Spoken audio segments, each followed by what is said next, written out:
welcome to the Comfort Connections podcast.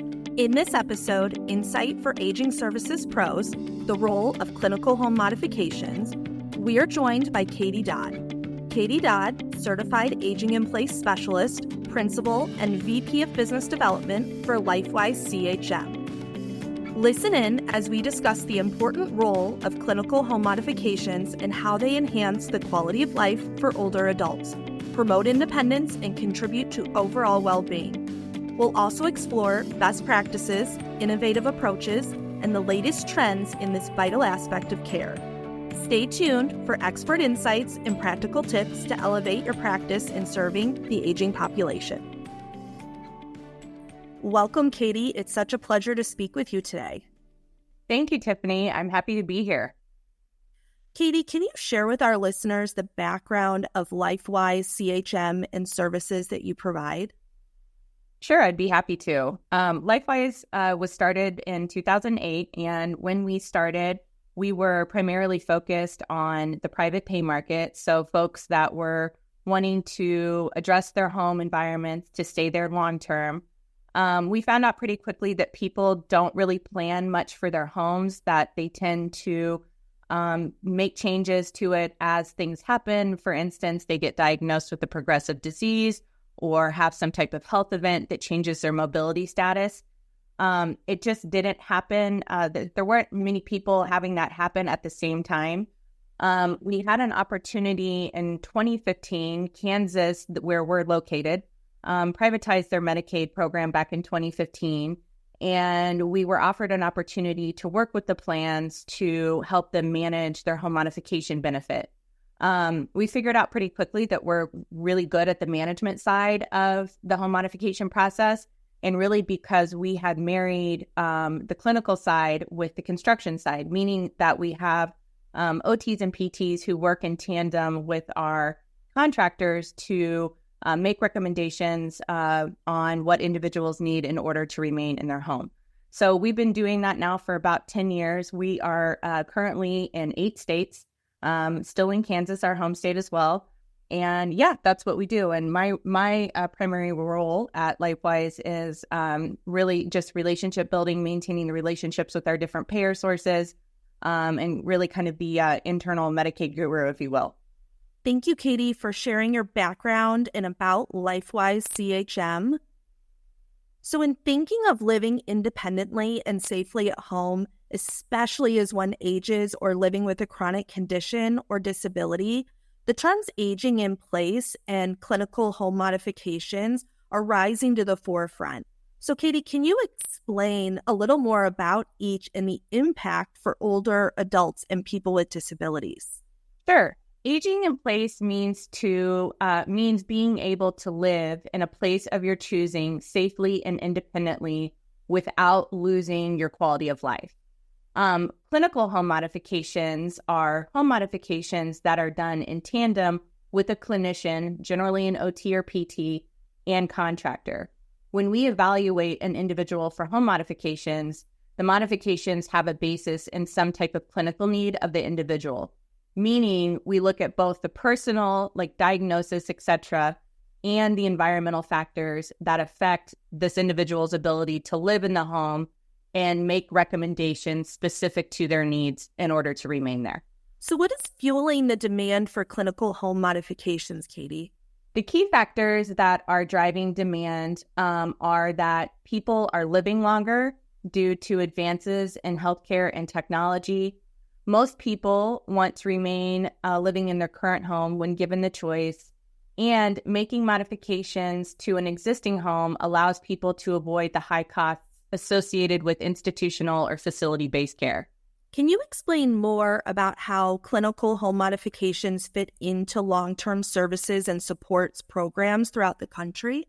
Sure. Well, given that my background is now mostly Medicaid, I could really honestly spend all day talking about Medicaid, but I'll be high level and brief on this. So long-term services and supports encompass a broad range of paid medical and personal care services that help individuals with their activities of daily living. So bathing, toileting, dressing, eating. It's generally focused on the aged and disabled populations that are very costly to care for. Currently, Medicaid is the largest payer for these services, while Medicare covers very few of these services. I will say, side note, Medicare is starting to cover more and more, but they live in the supplemental benefit side of things and not in the covered benefit. So the goal of long-term services and supports is to provide beneficiaries with a menu of services that allow them to stay in a place that they're choosing. If they choose to stay in the home, modifications are a critical part of their ability to do so. If the home cannot support basic needs such as bathing and toileting, the ability to remain there lessens as their condition worsens.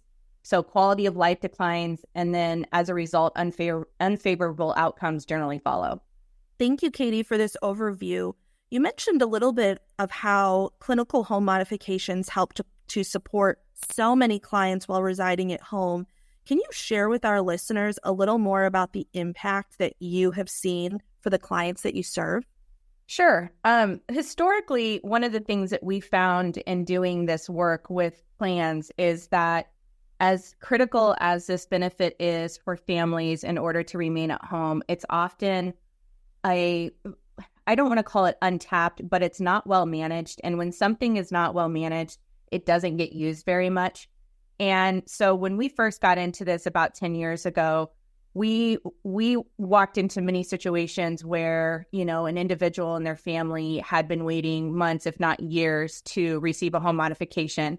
One of them comes to mind in particular here in Kansas, that this mom that we met, she was a firecracker, nicest lady, and her daughter had been born with several disabilities. She was on a vent. She had a G-tube. She was full total care, the whole nine. And the plan had a contractor come out to do this work for them.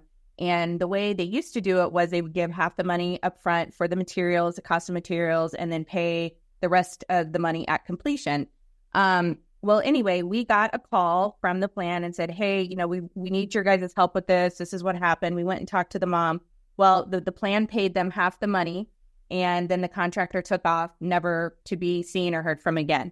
So this mom, they happened to be living across the street from a nursing facility, was, in order to shower her daughter, was getting her daughter in her chair, rolling her out the house across the street to go use the shower at the nursing facility for 6 months because this contractor took the money and did not come back, leaving them without a shower. So that's just one example of a lot of the stuff you see happen in this space when you have, those contractors that are more what I like to term as fly by night, or don't know what they're doing, or not used to working with these populations, because a lot of these people are desperate because they've been waiting for something to happen or a service to be provided to them for months and months. And so, nerves and emotions are running a little bit higher than they would be normally. But we've done thousands of these at this point, and we truly get to make a difference in people's lives on a daily basis and see the impact. And, our satisfaction scores speak to those. We generally score over the past 10 years, scored 99% in terms of satisfaction. And, it really makes us all feel good that we're able to help people in a way that impacts their lives positively.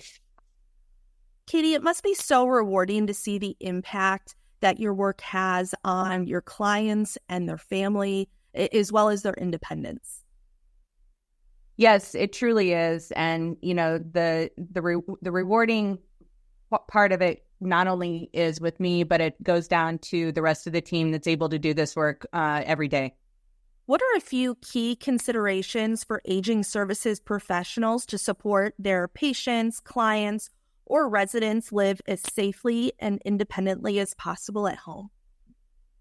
So I would give a consideration to the following points. So functional independence is the first one. So clinical home modifications aim to enhance an individual's functional independence in the home. So by adapting the home environment to suit their needs, individuals can perform activities of daily living easily and with less assistance, fostering a sense of autonomy and empowerment.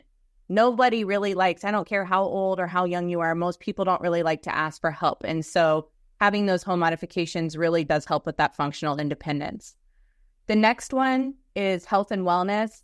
A home that is not properly adapted to meet the needs of its occupants can contribute to health problems and diminish overall well-being over time. Clinical home modifications can support individuals in managing their health conditions and improving their quality of life by minimizing barriers and promoting comfort and convenience.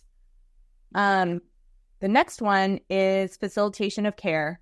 And this really kind of lives more in what you guys do, Tiffany, but for individuals receiving medical care at home, clinical home modifications can facilitate the delivery of care by healthcare professionals and caregivers. So modifications such as wider doorways, low to zero barrier showers, and proper equipment. Now, I can't stress proper enough. Like, there's a lot of equipment out there, and there's a lot of homes that we go into where equipment has been ordered or recommended, and it is not useful for the member at all. So I can't stress enough, before you buy any type of equipment, consult with a professional of some type to help you determine what's going to best work for your needs.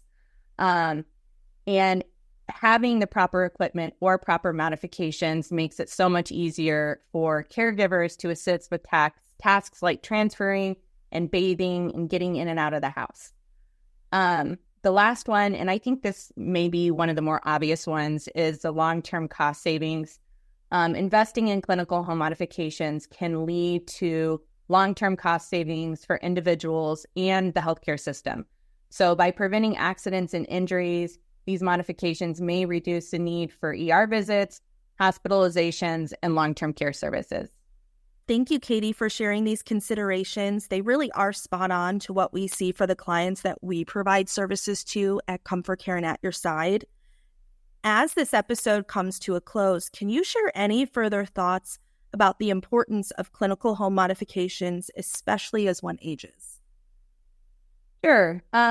While there has been much progress in the health and technology sectors, home building and renovation has remained, in my opinion, relatively stagnant in terms of embracing inclusive design practices. And by inclusive, I simply mean designs that support individuals through all stages in their life. You know, I think back to my mother, who, when they were renovating the home that they're currently in now, she was helping my dad carry some stuff out to the dumpster. She was 40 years old and fell in the dumpster and broke her leg.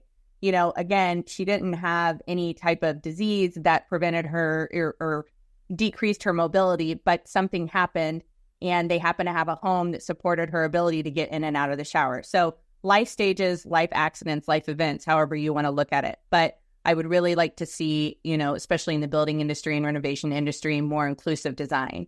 But unfortunately, most homes were not and continue to not be built with features that support individuals' ability to remain at home should they develop some type of mobility issue, like my mom. So as it stands today, you know, and this is always a kind of sobering statistic to me, less than 4% of U.S. homes are suitable for people with moderate mobility issues, while about 1% are wheelchair accessible. These statistics speak to the importance of individuals and families making the incremental updates needed to remain in a place of their choosing. I always say people don't think about their homes like they do their finances, meaning they don't plan for how they are going to stay in their current home if that is in fact where they wish to stay.